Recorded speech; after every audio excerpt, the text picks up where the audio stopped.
Xi Jinping पर ही कई तरह के चौंकाने वाले दावे भी किए जा रहे हैं और पीएलए के सीनियर ऑफिसर यांग से तनाव की बात कही जा रही है। तनाव के बीच जिनपिंग के हाउस अरेस्ट का भी दावा किया जा रहा है और जिनपिंग की निजी सुरक्षा भी घटाए जाने का दावा किया गया है।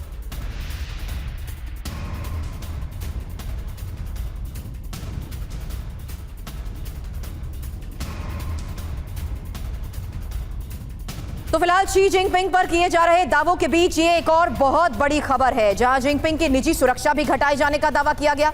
तनाव के बाद जिनपिंग हाउस अरेस्ट है, यह दावा किया गया। पीएलए के सीनियर ऑफिसर यांग के साथ तनाव की भी बात कही जा रही है और इस बीच जिस तरीके से बड़े दावे किए जा रहे हैं, इसके मायने क्या है, इसकी वजह क्या है, यह समझना भी बहुत जरूरी है। रवि, बिल्कुल, तो दावे क्या हैं शी जिनपिंग को लेकर, एक नजर उस पर भी डालते हैं। देखिए, 16 सितंबर से शी जिनपिंग हाउस अरेस्ट हैं, यह दावा सामने आ रहा है। समरकंद समिट में लौटने के बाद नजरबंद हुए, सेना के प्रभारी के पद से भी उनको हटा दिया गया और जिनपिंग की निजी सुरक्षा जो है वो भी हाफ कर दी गई, आधी कर दी गई। पिता की समाधि को मिला आधिकारिक दर्जा भी खत्म कर दिया गया।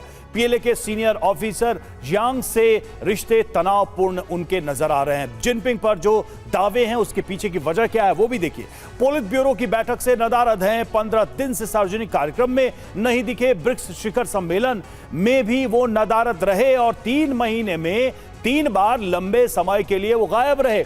चीनी सरकार के अखबार में कोई खबर नहीं है और ग्लोबल टाइम्स ने खबरों का खंडन नहीं किया है। इसी वजह से सुरभि, ये सारे सवाल उठ रहे हैं कि वाकई में शी जिनपिंग का मामला है क्या। हालांकि यहां पर संदीप, मैं सवाल आपसे करूंगी क्योंकि क्या ये चुप्पी भी रणनीतिक तौर पर मायने रखती है, क्योंकि यहां किसी तरीके का कोई स्पष्टीकरण नहीं आया, ना इनकी कहीं पर मौजूदगी, इसलिए ये तमाम सवाल खड़े हो रहे हैं। जहां भीतर खाने इंटरनली भी क्या कॉन्फ्लिक्ट्स एक बड़ी वजह हो सकते हैं कि अब शी जिनपिंग को हटाने का फैसला लिया जा रहा हो। देखिए सुरभि जी, यदि चाइना के इतिहास देखें तो ये अप्रत्याशित नहीं है।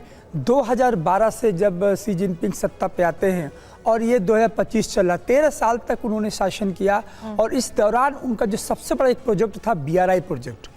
BRI प्रोजेक्ट जिस तरीके से फेल हुआ और उससे जो इकोनॉमिकली सेटबैक मिला चाइनीज इकोनॉमी को, मुझे लगता है ये सबसे बड़ा फेलियर रहा शी जिनपिंग का।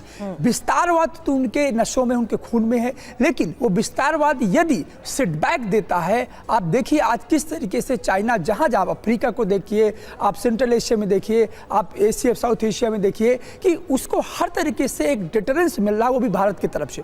तो मुझे लगता है कि इस तरीके की जो स्ट्रेटेजिक आउटरीच थी शी जिनपिंग की, वो फेल थी और इकोनॉमिकली जो फॉल आउट हुआ है चाइना के अंदर, वो एक अपना अलग रीजन रहा है। तो मेरा मानना यह है कि चाइना के इतिहास को डिकोड करें तो वहां पर जब सत्ता पर इस प्रकार की सत्ताएं रहती है, स्पेशली तानाशाह प्रवृत्ति का शासन होता है, तो ये स्वाभाविक प्रक्रिया है। वहाँ कोई इलेक्शन तो होता नहीं कि चेंज हो जाएगा, तो असंतोष पनपेगा। संतोष के बाद उनको रातों रात कहाँ जाएंगे कोई नहीं जानता। और देखिए अभी 1-2 साल पहले की बात है कि उनके विदेश मंत्री अचानक गायब हो जाते थे। ये नोबडी नोज कि आखिर उनके सिस्टम में हो क्या रहा है।